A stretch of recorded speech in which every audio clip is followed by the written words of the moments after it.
Hello and welcome to The Print. I am Chitwan Vinayak and you are watching Pre-Truth. To begin with, let us talk about Uttar Pradesh, where the abrupt removal of two high-ranking IAS officers, Director Administration of Medical and Health Services Bhavani Singh Kangarot and Inspector General Registration Sameer Verma has sent ripples through the state bureaucracy. Their ouster was not just another bureaucratic shuffle. It has kicked off a power struggle between ministers and department heads over employee transfers. Over the last 2 weeks, murmurs have been echoing through various departments from health and basic education to transport and public works over irregularities and favoritism in transfers. After allegations of corruption against top officials, the Yogi government has frozen all transfers across several key departments. Behind the scene, the battle lines were drawn. Ministers were at odds with their department heads over cases where transfer lists got issued without their knowledge.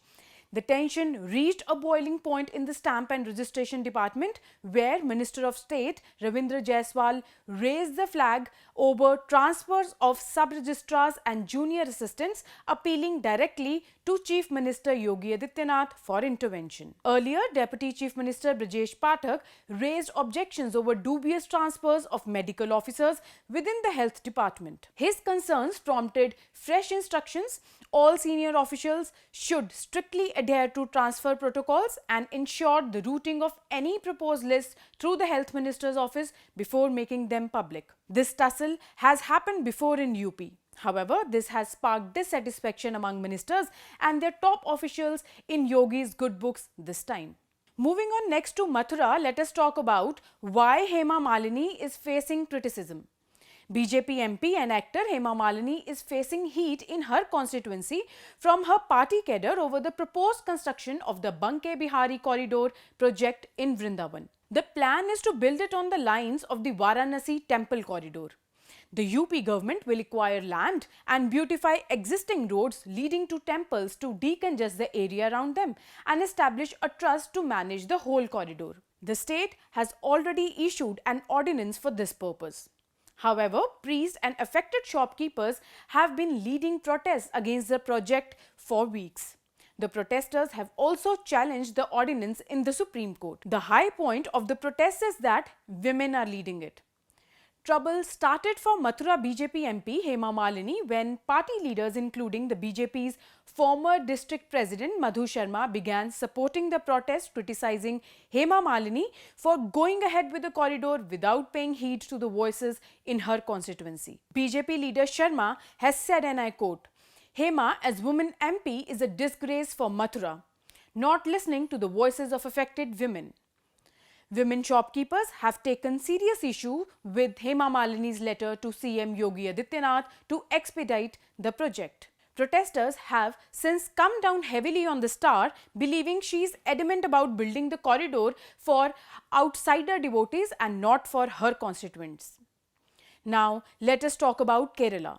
Amid the high voltage campaign for the Nilambar by-election which took place on 19th of June, a warm moment of friendship beyond political differences won hearts this week in Kerala. LDF, that is Left Democratic Front candidate M. Swaraj, was in the middle of his campaign when he spotted Congress leader and former Thrissur MP T.N. Prathapan waving at him from a moving car. Without missing a beat, Swaraj walked over to him. What followed was both leaders exchanging a cheerful conversation while holding hands tightly. When cameras and onlookers swarmed the scene, Prathapan, with a laugh, said, "I cannot wish for Swaraj's victory. I can only say that Aryadhan Shokat will win." He left after telling Swaraj he will catch up after the election. Now, moving on to Haryana, where political drama is quite a commonplace, and now it is witnessing another within the Chautala clan. It all started with Abhay Singh Chautala, the firebrand chief of Indian National Lokdal, making a surprising statement, and I quote, "Give me the CM's chair for just one day and I will make every goon in Haryana flee faster than you say lathi charge." His words reached Dushyant Chautala, the young leader of Jan Nayak Janata Party JJP, and Abhay's nephew, who could not resist a comeback. Pointing at the charities of the Make-A-Wish Foundation, Dushyant Chautala said, and I quote, "Sure, make him CM for a day. They are already making cancer patients honorary cops for a day. So why not let Abe have a go at the big chair? Just ask the CM to fulfill his filmsy fantasy. He did not stop there. Further, Dushyant added, and I quote, "First, let him put a leash on himself before taming the goons." The Chautalas are Haryana's political royalty, descended from the legendary Devi Lal, a former Deputy PM of India. His sons Om Prakash Chautala and Ranjit Singh have parted ways since then, but the family equations changed further when Om Prakash's son Abhay and Ajay started pulling in different directions. Ajay, Dushyant's father, broke away to form the JJP in 2018 after falling out with Abhay. Since then, it has been a game of one-upmanship between the two branches of the family, with each side staking claim to Devi Lal's legacy with verbal volleys.